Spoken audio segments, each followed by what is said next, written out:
it was not meant to be today. Champions, in fact, not coming out until April. Could be worse, but it would be not nice to have this game in my hands right now.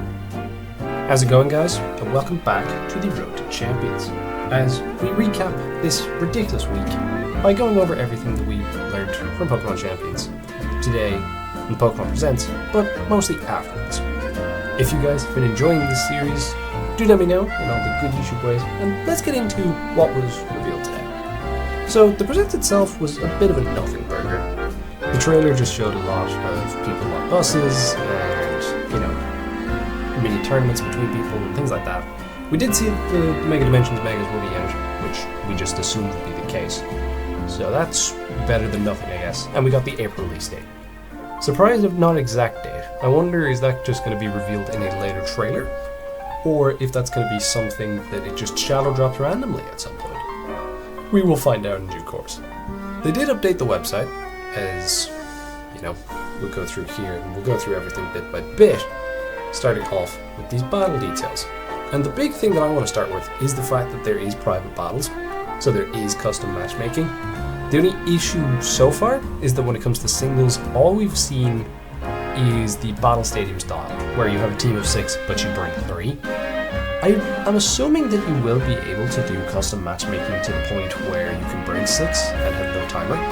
That would be incredibly beneficial, especially from a draft perspective, because the battle stadium style just does not work. We also do have ranked and casual battles, which I think is more relevant for other formats and not really from a draft perspective. You then see they do a VP. You can change the music all you want. I hope that includes all the games, because you can kind of balance between some of the really good Gen 9 tracks, and then you can also go to like Jacinta's theme. That would be quite cool. As well as even going back to the classics of, Lance's theme or Cynthia's theme. That could be quite cool. Even just from a content creating perspective, not having put music in the background. For the people that don't do that, which I won't be stopping at anytime soon. Then, of course, Megas, we knew this. Omni Ring, we knew this already. And then it will be used for... The big thing here, season's regulations. So it looks like they're going to do it in the way that everyone thought, based on the VGC cycles. But they're going to break down the seasons in... It'll be 2 seasons per regulation set. And then they start adding new ones. That is going to be interesting. I'm not sure how that's going to be handled, because what can happen is you end up in a league and then all of a sudden they just add a bunch of new ones. So the 8-week season should still be fine from a draft perspective. It just means that it's going to be, with every season that goes on, that the decks are just going to get bigger and bigger and bigger and bigger, to the point where you're effectively playing nat decks, which that could be interesting. I'm not sure how quickly they're going to come out, especially given the Gen 10 news. Makes me think they're going to try to space them out as much as possible over the course of the year. So I'm not 100% sure what to think right now. A big thing for me... You do have home connectivity, which is nice given the way that I think the systems are going to be in this game, which might be a little annoying from a draft perspective. You do have this ranch, or whatever it's called, from Roster Match, which is quite interesting, which they'll recruit every 20 whatever hours, and you can permanently recruit using either VP or the newly introduced tickets.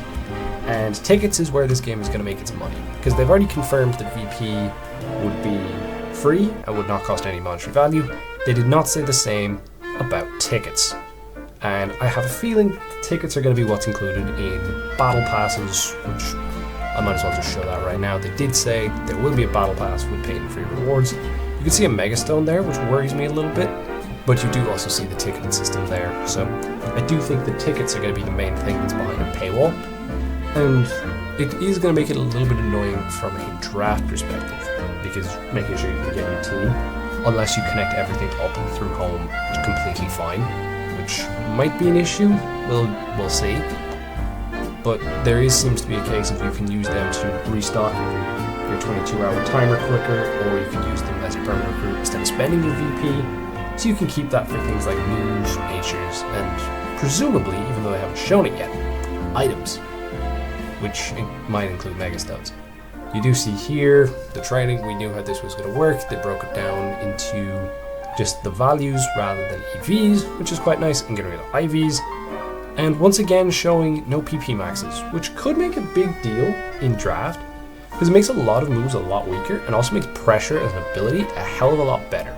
Because of the fact that now your 5 PP moves, you can only click them 3 times into a pressure mod. So you look at something like Zapdos, and Protect can go a long way in that, so might have a bit of a major difference when it comes to traffic.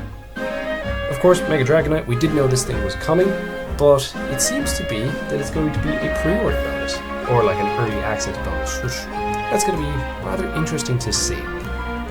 I'm not surprised that this is kind of being used as the mod, and they also confirmed that if you have ZA, you'll be able to get access to Greninja, Jack, Delphox, and Chestnut Knight for free, essentially.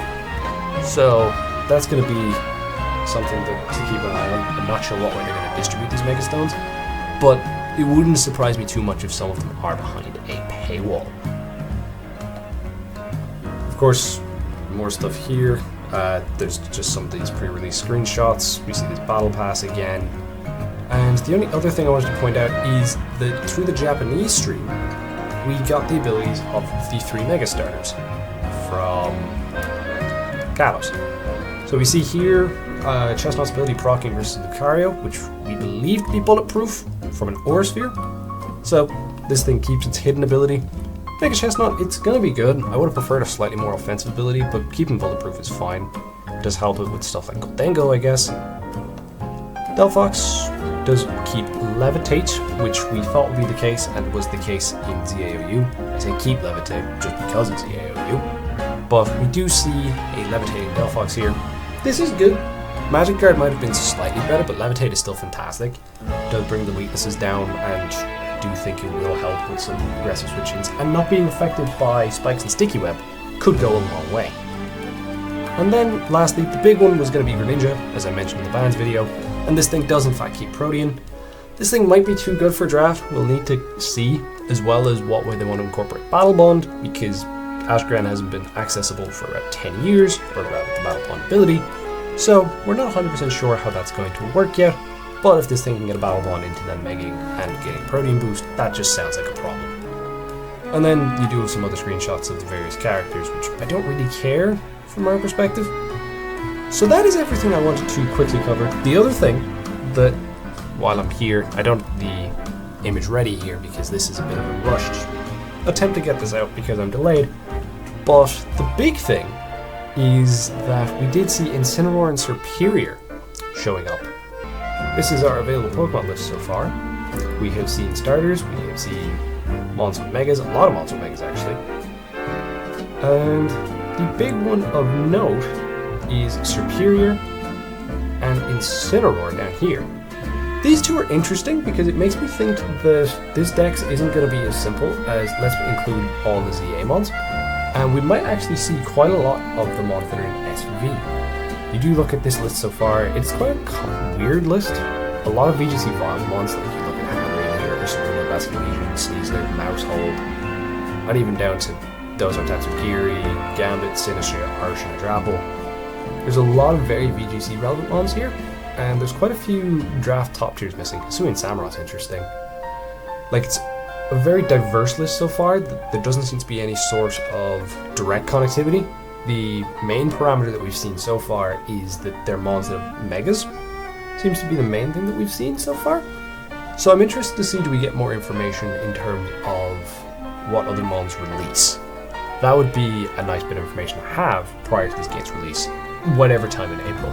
Hopefully this side of Easter. It would be lovely if they released it this side of Easter, but I imagine like very early April, but I imagine it's going to be later. Probably around the release of Tomodachi Life, so about like mid-April I'd say. And that is everything I wanted to cover today for the news we got. It wasn't a ton. The big thing is just systems and a few more Mons coming back that are of interest, and then also some more screenshots and things like that. Still no confirmation in terms of the big things for draft, but I imagine they will come later. I will be keeping this series going now that the game isn't actually out, and I will do another video in March in this series where I go over everything that we would want in Champions from a draft perspective, but I do have some other videos that I want to get out first, one of which is starting the other series that I promised a few months ago, as well as I want to cover some Switch. They're going to be my focuses. Thank you guys so much for the support this week. It has been a lot to make sure that I have everything ready to go, and I'm not sure I'll be doing anything like this again. But thank you guys for the support on these videos. I will see... I'm going to take probably this weekend and next weekend off, but I will see you guys in the next one when it probably will be Switch Talk, but we'll get to that when we get there. Catch you later, guys, and have a Pokemon day. Peace.